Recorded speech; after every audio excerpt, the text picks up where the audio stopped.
Okay, so you're here because you're interested in medical case submissions. You probably already know they're pretty important. Yeah, definitely high stakes. We're talking about like proving malpractice happened, which is a really tricky area, It right? can get very complex, yeah. You've got this thing called a medical review panel, piles and piles of medical records. It's like, where do you even start? It can be overwhelming, for sure. And that's kind of the whole point of this deep dive. We want to equip you, the listener, with what you need to know to build a really strong case. Absolutely. We're going to break down what actually makes a strong case and how having the right expertise can seriously impact your chances. Yeah, expertise is key. We've been digging into some material from a company called SummaryDesk. They specialize in all of this. They're great at what they do. So let's just jump right in. Okay, sounds good. What exactly is a medical case submission? So imagine it like building a fortress, right? But instead of bricks and mortar, you're using evidence. Okay, I like that analogy. And it's not just about gathering every single document you can find. It's about strategically presenting that evidence to tell a really compelling story, a story that ultimately proves malpractice actually occurred. Right, you're building a case, like you said. Exactly. But who are you presenting this case to? I know you mentioned this medical review panel earlier, but who are these people? Why are they so important? You can kind of think of them as the jury, but instead of everyday people, it's a panel of doctors. So your peers, basically. Exactly. And they're the ones who scrutinize every detail of your submission. They're the ones who are carefully evaluating all the evidence you present. They hold a lot of power then. They do. Their opinion carries a lot of weight Yeah. and can really influence the outcome of your whole malpractice claim. No pressure then. Well, there is pressure, but that's why it's so important to get it right. Absolutely. So in a strong case, what are they looking for? They're specifically looking for proof of three key elements: causation, breach of duty of care, and injury. Okay, let's break those down a little bit because they sound pretty serious. They are. Causation is all about connecting the dots.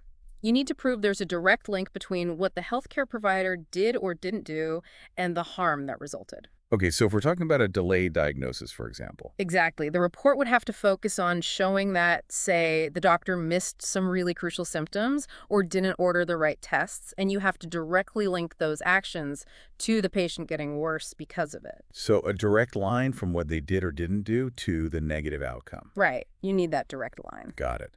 What about breach of duty of care? That sounds heavy. It is. Breach of duty of care is focused on proving that the healthcare provider's actions just didn't meet the accepted medical standards. Okay, so it's not just like a mistake. It's more than that. It's a violation of what's expected of them as a professional. Like, imagine a surgeon who forgets to follow proper sterilization procedures. Oh, wow. Yeah. That kind of deviation from the norm, that's a breach of duty. Got it.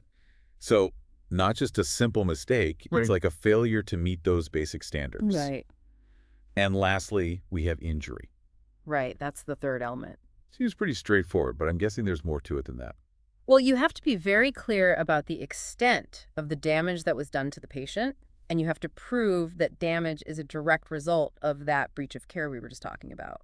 So it's not enough to just say, hey, something bad happened. You need to prove that those mistakes directly led to a specific harm. Exactly. That's the key. Okay, so given how much goes into building one of these cases, what are some of the biggest mistakes you see people make when they're trying to put together a submission? One of the most common mistakes is people thinking they can just hand over a stack of medical records and call it a day. Right, just kind of throwing it all at the wall and hoping something sticks. Right, but it's not that simple. You need somebody who can actually analyze that information, pick out the key details, and then weave them into a narrative that clearly proves all three of those elements: causation, breach, and injury.